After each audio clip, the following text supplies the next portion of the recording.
will get still when doors are locked, except for those on the wrong side of the clock.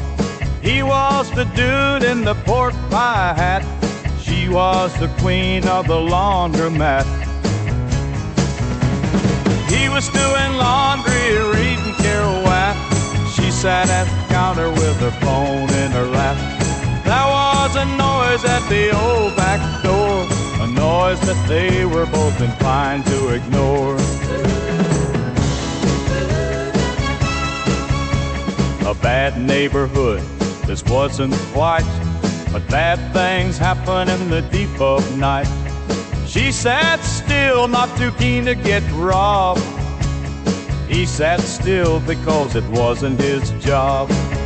But events have a way of doing what they will. The door creaked open with the shadow on the sill. They both looked over and their eyes went wide. A man leaning ragged with a wound in his side.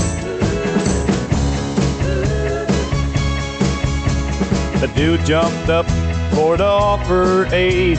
The queen touched her phone as the stranger swayed. She just hit the $9 911, but the stranger said, please don't call anyone. Oh, they're looking for me and they're not gonna stop. I'm not safe with the healers, I'm not safe with the cops. She said, you need a doctor for your blood-soaked side. He said, no, I need to rest, I need a place to hide.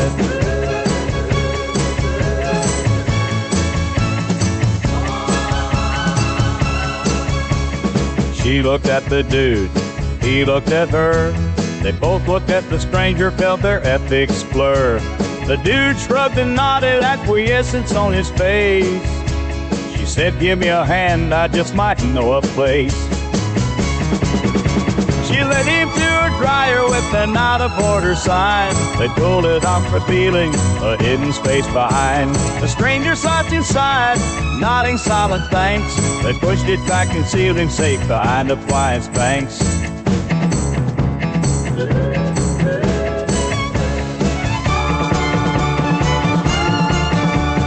Time moves on, but time moves fast. 3 of them arrived in dactyls and mats. We're looking for a man, he can't have gone too far. No, we are not required to tell you who we are. The queen said, I haven't seen anyone, just a single customer since my shift begun. The dude said, yeah, it's been quiet here. I sure hope you catch him, he sounds pretty severe. The two poked around while the one questioned the queen. They checked the storage closet, they looked inside machines. The one said, are you sure that he didn't come in here? An immigrant like you needs her priorities kept clear.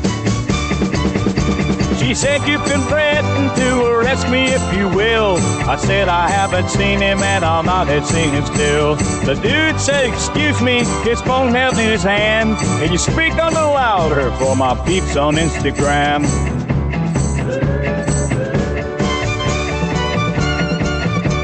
The one gave him a glare and barked, let's roll it out. The others hustled over, their eyes expressing doubt.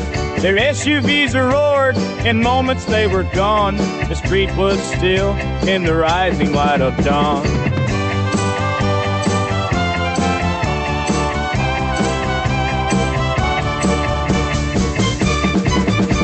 They waited for a while to ensure the coast was clear, then rolled away the dryer where the stranger sat austere.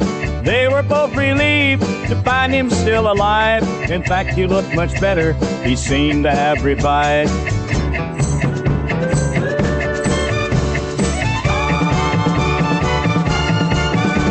The stranger stood before them, calm but also fraught. I thank you for this kindness, it will not be forgot. And then he walked away and was lost in misty sun. Behind them came a chime, the dude's laundry was done.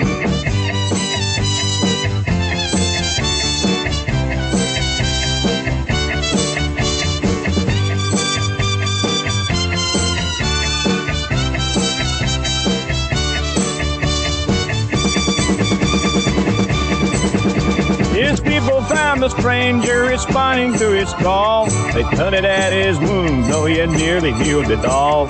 You've walked among the humans, you've seen what they are like. Have you seen enough? Is it time for us to strike?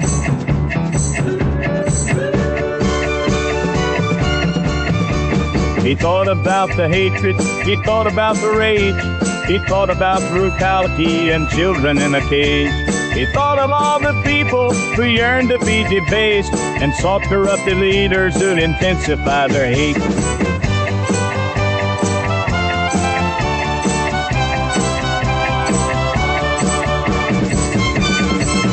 Then he thought about the dude in the pork pie hat. He thought about the queen of the laundromat. Strangers to each other, they'd move without a weight and put themselves in danger just to keep a wanderer safe.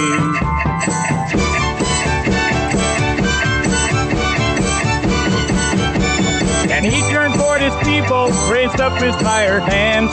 Today is not today, but we shall visit them again. They did not doubt his wisdom, they did not ask him why. They stepped into their vehicle, departed for the sky.